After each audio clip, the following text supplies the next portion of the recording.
Hola, estimados amigos. En esta ocasión quiero presentarles un tema de gran importancia respecto al dimensionamiento de los sistemas de bombeo. ¿Sabías que un sistema de bombeo, cuando yo voy a diseñar un sistema de bombeo y que este resulte ser exitoso, todo comienza con hacer un buen dimensionamiento? Pero ¿en qué consiste el dimensionamiento? Bueno, el dimensionamiento de un sistema de bombeo consiste en determinar cuáles son los requerimientos energéticos de nuestro sistema. ¿A qué nos referimos con los requerimientos energéticos? ¿Cuál es el caudal que se necesita? ¿Cuál es la presión o también llamado la altura dinámica total? ¿Sí? A esto es lo que llamamos dimensionamiento. Si no hacemos un buen dimensionamiento o no determinamos estos parámetros de manera efectiva, de ahí en adelante el sistema de bombeo va a estar defectuoso. Podemos hacer una buena selección, podemos hacer un buen montaje, un buen monitoreo, un buen mantenimiento, pero si no hay un buen dimensionamiento, todo esto va a fallar.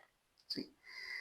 Entonces, si quieres saber cómo hacer un dimensionamiento correcto en un sistema de bombeo, te invito a que te quedes al final de este video. A propósito, mi nombre es Emil Hernández Arroyo. Soy especialista en sistemas de bombeo. Si este tema te llama la atención, te invito a que le des un like, te suscribas a este canal. Nos haría muy bien para seguir difundiendo estos temas. Así que comencemos. Bueno, eh, si tenemos un sistema de bombeo, todo sistema de bombeo es accionado, bueno, en su gran mayoría por un motor eléctrico. ¿Sí? Este motor eléctrico pues genera una potencia mecánica que va a activar las bombas, ¿sí? Generando una potencia eléctrica, y esa potencia eléctrica está representada en un caudal y una presión. Esto sucede cuando tenemos un sistema de bombeo ya funcionando. Pero en el caso de que tengamos que hacer un dimensionamiento, entonces, un diseño, todo comenzaría con determinar los requerimientos energéticos. ¿Cuál es el caudal? ¿Cuál es la presión? También llamada la altura dinámica total. El caudal normalmente viene de los requerimientos del sistema. Por ejemplo, si voy a llevar agua a un tanque elevado, entonces necesito saber cuál es la capacidad del tanque, en cuánto tiempo quiero llenar ese tanque, de ahí determina el caudal. Si se va a hacer para un riego, bueno, tendría que haber el especialista en el riego, que el caudal que se requiere en un cultivo va a requerir dependiendo del tipo de suelo, del tipo de cultivo, que tanto llueve en la zona. ¿Sí? Normalmente el caudal sale ahí. Pero como bombista sí necesito determinar la altura dinámica total o cuál es la presión necesaria en este sistema. Eso es lo que llamamos realmente un dimensionamiento. ¿Sí? Normalmente hay mucha información, video donde te dicen vamos a hacer un dimensionamiento, pero realmente no se hace un dimensionamiento riguroso, sino que te dan cierta información, te dan ciertos atajos, te dicen, bueno, determine la longitud de la tubería y el 8%, esas son las pérdidas, y con esto, ¿sí? Pero realmente puede funcionar en algunos casos, pero no siempre, o sea, no es una manera rigurosa de hacerlo.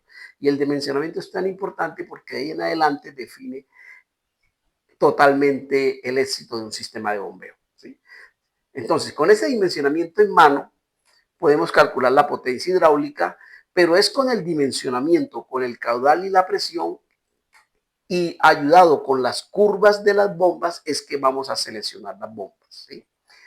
En este canal tengo un video relacionado con las curvas de la bomba, cómo leer e interpretar las curvas de una bomba. Te invito a que lo consultes. Y en las mismas curvas de la bomba, pues tengo las curvas del motor, con la cual yo puedo seleccionar el motor eléctrico, con qué potencia. ¿Sí? Y de esta manera es que yo hago la selección de mis equipos. Listo.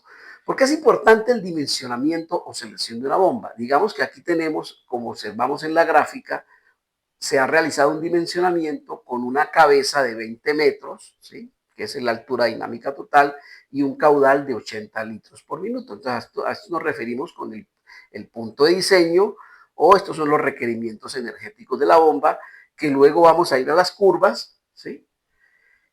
Pero hay que tener cuidado, aquí tenemos, por ejemplo, en esta gráfica vemos 4 curvas. Hay que tener cuidado porque a pesar de que estas 4 curvas corresponden a 4 bombas, todas de 2 caballos, 2 HP, fíjense que todas responden a diferentes requerimientos de caudal y cabeza. Normalmente en la gráfica el caudal está en el eje horizontal y la cabeza en el eje vertical. Entonces realmente la selección de un equipo, de una bomba, se da es con las variables o los parámetros de cabeza y caudal. Entonces aquí vemos, por ejemplo, en el punto de diseño, y esta es una curva, ¿sí? En la cual sería una bomba muy precisa para este punto de diseño, ¿sí? Esta zona que tenemos aquí en otro color, como naranjado, vemos que es una zona de operación preferida, es donde debería trabajar la bomba. Esta sería una muy buena bomba para este punto de diseño, ¿no? ¿Sí? Está muy cercano a la curva, ¿sí? Y la curva me puede proporcionar esas condiciones. ¿Listo? Nuevamente te invito a consultar esta interpretación de curvas. Tenemos un video en la cual te explicamos muy bien en esa parte. Bueno, pero ¿qué se necesita saber? ¿Sí? Para realizar un buen dimensionamiento. Bueno, ¿qué voy a bombear? Eso es fundamental. ¿Qué voy a bombear? ¿Qué líquido voy a bombear? Normalmente las bombas centrífugas se utilizan para agua, pero el agua puede venir con sólidos, bueno, puede ser aguas negras, agua limpia, agua potable, etc. Entonces es importante saber qué voy a bombear. ¿Cuánto voy a bombear? ¿Sí? Entonces nos referimos con el caudal. Necesito conocer el caudal y hasta dónde voy a bombear. Ese es la altura dinámica total. ¿Sí? Es lo que necesito. Bueno, ¿qué voy a bombear? El tipo de líquido necesito conocer si son aguas limpias, son efluentes que tienen sólido en suspensión, aguas lluvias, o si son aguas negras. ¿Sí? ¿Qué tipo de fluido? Normalmente el caudal, que es otro parámetro que debo conocer, se da en galones por minuto o en litros por segundo o en metros cúbicos por hora. Y este parámetro, que es el principal, es donde realmente tenemos que hacer los cálculos como bombista para poder hacer un completo dimensionamiento. Se conoce como el TDH o la altura dinámica total, que se da en unidades en pies o a veces en PSI o en metros, ¿sí? Metros columna de agua, normalmente. ¿Sí?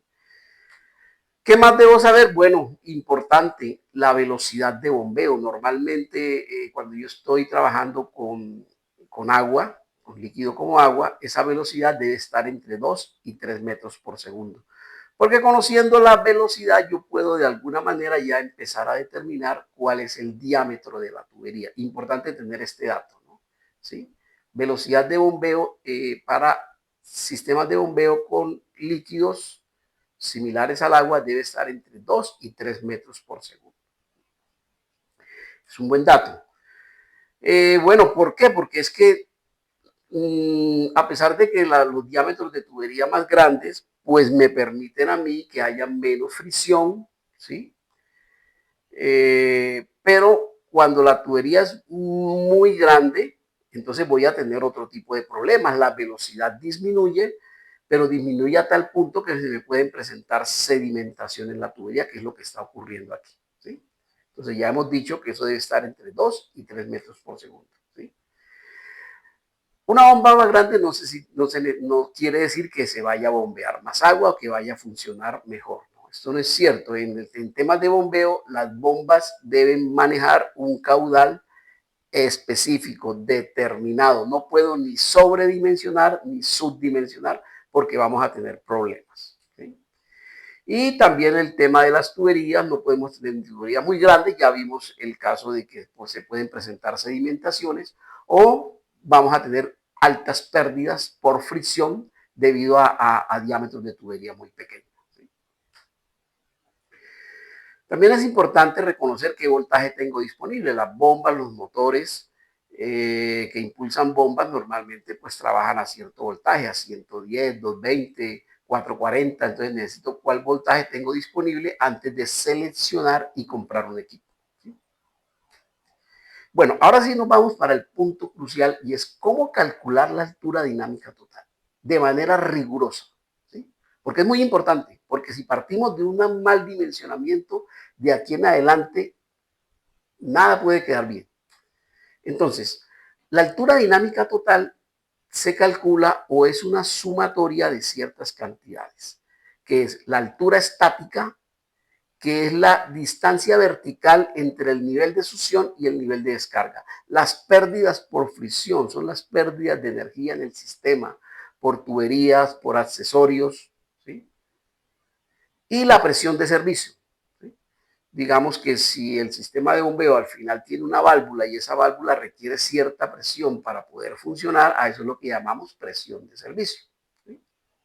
Que puede ser cero en caso de que no haya una presión al final de la tubería o una válvula pues que requiera cierta presión para el funcionamiento. Entonces miren, aquí vemos en el gráfico a qué llamamos la altura estática. Entonces la altura estática es la distancia vertical entre el nivel del tanque de succión y el nivel del tanque de descarga. Las pérdidas por fricción son las pérdidas debido a las tuberías, a las válvulas, ¿sí? a la propia longitud en la tubería. Y la presión de servicio sería si tenemos una válvula al final de nuestro sistema que requiera cierta presión para funcionar. En este caso, en el gráfico que vemos, esa presión de servicio sería cero. ¿Sí? Vamos a hacer un ejemplo muy sencillo y muy concreto. Tenemos este sistema que vemos en la gráfica, este sistema de bombeo compuesto por la parte de succión, una válvula de pie, una válvula de compuerta y en la descarga una válvula de retención, una válvula de globo. ¿Sí? El caudal que se necesita es de 40 galones por minuto, el diámetro de la tubería es de 1,5 pulgadas, la longitud en la succión 40 pies y la longitud en la descarga de 500 pies. Tenemos tubería PVC en todo el sistema. Entonces, en este sistema vamos a calcular el TDH. Ojo con esto. TDH, entonces ya tenemos la fórmula. Altura estática, pérdidas, presión de servicio. Altura estática, de acuerdo a la gráfica, ya vemos que vale 150 pies. Listo. Las pérdidas, pues esas hay que calcularlas, hay que determinarlas. Ya miramos cómo lo vamos a hacer. Y presión de servicio vale cero. O sea que en resumen, este cálculo se reduce a calcular las pérdidas. ¿Sí? Entonces, ¿cómo vamos a calcular esas pérdidas? Hay diferentes métodos. Nos acordamos por allá de la mecánica de fluido, que el método de Weisbach, hay como 3, 4 métodos, ¿sí? En la mecánica de fluido. Vamos a utilizar una fórmula muy sencilla y nos vamos a apoyar de ciertas tablas, que normalmente es como en la práctica se realiza. Entonces, las pérdidas están determinadas por un parámetro que lo sacamos de una tabla, es un parámetro de pérdidas, que depende del caudal y el diámetro de tubería. Recuerden que el caudal lo conocemos, 40 galones por minuto, y el diámetro de la tubería, 1,5 pulgadas. Por la longitud equivalente, esta es la longitud equivalente. ¿Sí?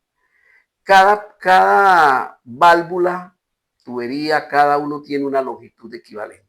¿Sí? Que ya vamos a mirar en las tablas, eso cómo lo realizamos. ¿Sí? Entonces, H porcentaje de pérdidas y L longitud equivalente. ¿Sí? Entonces, vamos ahí. Bueno, caudal de diseño, 40 galones por minuto, diámetro de la tubería, 1,5 pulgadas. Ya sabemos que el TDH es 150 más las pérdidas, ya lo tenemos determinado. Y aquí está la fórmula HF para determinar esas pérdidas. Bueno, ¿cómo calculamos ese valor de H? ¿Sí? Ese porcentaje de pérdidas. Entonces, en esta tabla, que les va a quedar aquí este material, en este video, tenemos aquí, ubicamos los 40 galones por minuto. Mírenlo aquí. Y ubicamos el diámetro de la tubería, que es pulgada y media. Entonces, en el cruce de esos dos parámetros, como lo observamos aquí, nuestro porcentaje de pérdidas es de 12,67. O sea, ese es el valor que vamos a incluir aquí en nuestra fórmula. ¿Sí? 12,67 es el valor de H. Ahora vamos a hallar el valor de L, que es lo único que nos falta para calcular las pérdidas, que es la longitud equivalente que vamos a determinar como la longitud de succión más la longitud de descarga. Vamos a calcularlos por aparte. ¿Qué es la longitud de succión? Bueno, es la longitud equivalente de la tubería en la succión, que vale 40 pies, la longitud equivalente de la válvula de pie, del codo y de la válvula de compuerta. Eso para la succión. Para la descarga es la longitud de la tubería en la descarga, que vale 500 pies, la longitud de la válvula de retención o la válvula cheque, también conocida, o la válvula antirretorno, la válvula de globo, está aquí, y el codo. Bueno, entonces esos parámetros los podemos hallar aquí en esta tabla, que también les va a quedar aquí este material. Entonces, miren, nos ubicamos aquí porque la tubería es de pulgada y media, y aquí tengo el valor del L para la válvula de compuerta, del L para la válvula de globo, que serían 44 pies, y del L para la válvula de retención o cheque, que sería 11 pies. Eso lo vamos a reemplazar. Entonces, aquí sería para el codo, pulgada y media, codo a 90 grados, 4.3 pies, y esos parámetros los vamos a reemplazar aquí en nuestra fórmula. El L de succión, entonces reemplazamos los valores, 11 pies, 43.95 me da 56,3 pies para la longitud de succión. Lo mismo hacemos para la descarga, reemplazamos los valores que ya vimos en la tabla, me da 559,3, y al sumar esos dos valores obtenemos una longitud equivalente de 615.6 pies. Reemplazando en nuestra fórmula me da una pérdida de 78 pies. De tal forma que el TDH me queda 150 más las pérdidas, eso equivale a 228 pies. Entonces, amigos, con el caudal que es conocido y con el TDH conocido, ya hemos dimensionado el sistema. Estamos listos para ir a las curvas de la bomba y seleccionar nuestro equipo. ¿Sí? Ahí lo tenemos. Fíjenlo aquí. ¿Cómo quedó nuestro dimensionamiento? Caudal 40 galones por minuto y TDH 228 pies. De esa manera es que hacemos rigurosamente el dimensionamiento de un sistema. ¿Sí? Hay una vía que es con software, los software de los fabricantes. ¿Sí? Podemos ir a los software y me piden cierta información, qué tipo de válvula, y me pueden hallar, ¿no? Pero de todas maneras los software también son una caja negra, ¿no? ¿Sí? Entonces sería bueno saber cómo hacerlo por aquí, tal vez comparamos con un software y miramos a ver que haya coherencia. ¿Listo? Bueno, amigos, muchas gracias por llegar hasta el final de este video. ¿Sí? Les agradezco mucho y les recuerdo, espero que pongan su like y se suscriban a este canal. Muchas gracias y hasta la próxima.